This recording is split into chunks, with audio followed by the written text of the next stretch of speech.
Yes, Kenya.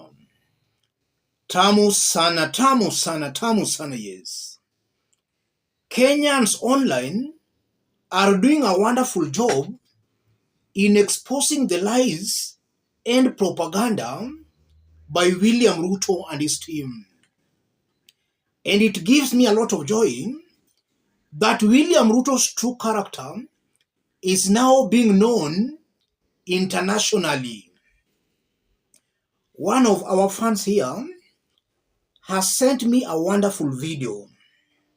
A video I want us to listen keenly, for it's going to form the basis of our analysis right now. Listen to this. I don't just look what the president says and started praising you. I look what you are doing to your peoples in your country. Kenya president, Ruto. Why everybody is saying, no, Ruto is good? Because what Ruto was saying on media. We believe that Ruto is good. Go and ask Kenyan peoples how Ruto is treating them. How Ruto is not doing nothing for that country.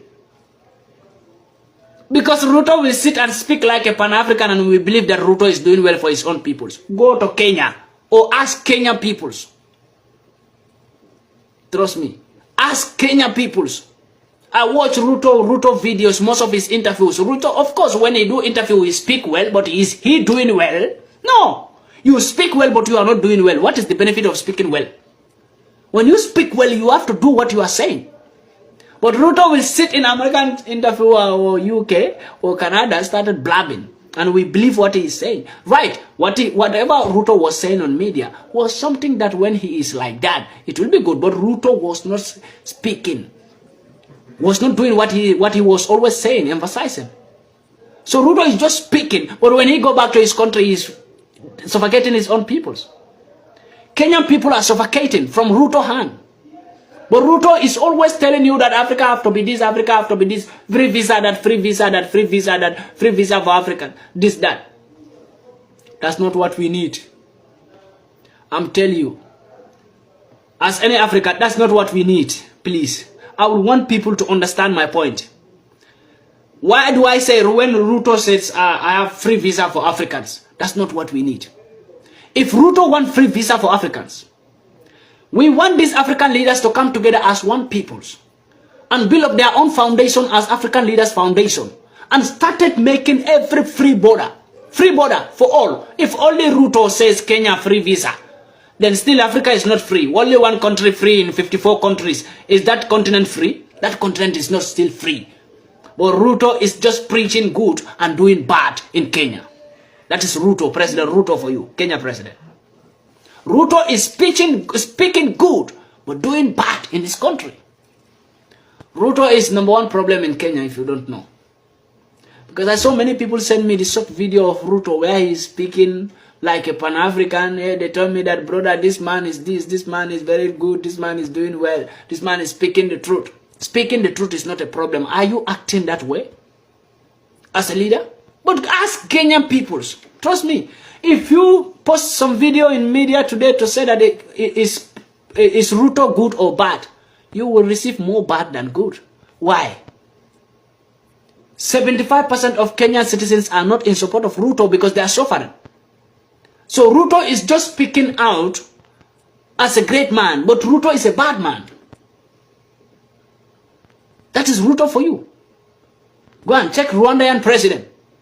Go and check Cameroon president. Cameroon, I'm sorry, I will come for Cameroon. I will come Cameroon as a special video. What is... William Ruto is a very unfortunate president in that he's living in the era of social media. The world has basically become a global village courtesy to the social media. William Ruto would have loved to live in the era of Moi and Kanu, but that's not possible today. That gentleman speaking is clearly not a Kenyan, but listening how he's speaking, he's actually stating the truth, facts as they are. William Ruto is very good when it comes to the word of the mouth. in interviews locally and outside. He speaks so well, you can think he's a very progressive leader. The truth of the matter, he is a liar who is just lying and saying things that he does not understand at all. And it's high time Kenyans should know that William Ruto does not understand very many issues.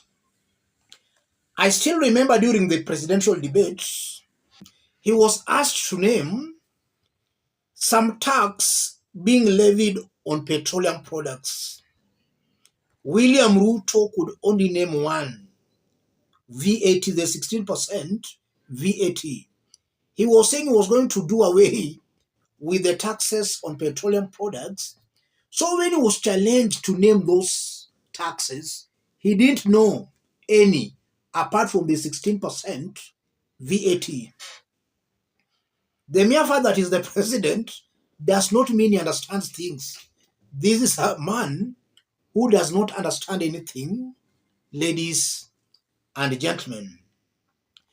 The gentleman is just airing the true picture, rather is painting the true picture Kenyans are going through.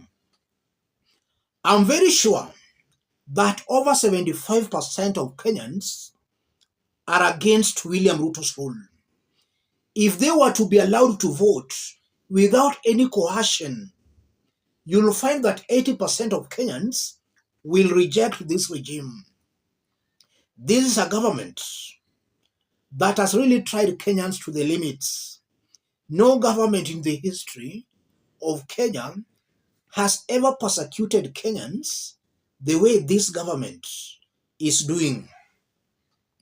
Yes, this one has actually broken the record. Ruto is trying to create an impression of a Pan-Africanist. At the same time, if you hear him speaking, he speaks as if he's the mouthpiece of the West. A few days ago, Malema was asking William Ruto, where are you now? Where are you? Because at one point, he wants to be seen as a Pan-Africanist. The next point is he speaks like the Western countries' apologists. So he's not really, he does not understand or he does not know what is actually happening. He just speaks. We still remember William Ruto supporting Israel, which in my honest opinion is not bad. Upon supporting Israel, he flies to Saudi Arabia to meet Arab leaders. And he wants to create an impression that is a friend of the Arab nation. Just look at a man who does not look at the bigger picture. A man who just talks. Should anything happen, he's very quick to talk, not looking at the bigger picture. And that nature is now exposing him regionally and internationally. He's being seen as a joker. And from where I sit, nothing will save William Ruto from becoming a one-term president. Irrespective of the formula we'll use, if this trend continues, be rest assured, Kenyans will reject William Ruto in totality. And William Ruto should not assume that he has the mountain and the Kalenjin Rift Valley. Those two voting blocks will most definitely surprise William Ruto if he continues the way he's going. And this is the message that should now reach the ground. Any leader supporting William Ruto should be shown the door. Whether the leader is performing or not, that leader should be rejected because they're the people giving William Ruto the powers to oppress Kenyans, and they're the people giving William Ruto that courage to continue lying to Kenyans, because he goes to an area, these so-called elected leaders mobilizes the ground, they pay the ground, who start singing songs praising William Samoei Ruto. Kenyans should wake up. Any leader supporting this government should be shown the door. As I conclude, it's a fact that Ruto and his team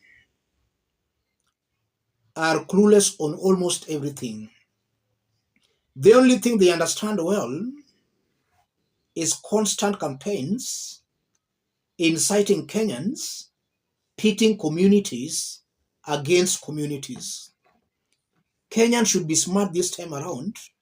They should not allow a government that has failed to deliver to divide them along ethnic lines. This government has failed. Kenyans should deal with it perpendicularly at the ballot. Let me stop it there, ladies and gentlemen. If you are watching us but you have not yet subscribed, subscribe, give this video a like. Any other person who may want to support our forum, contact me through that number.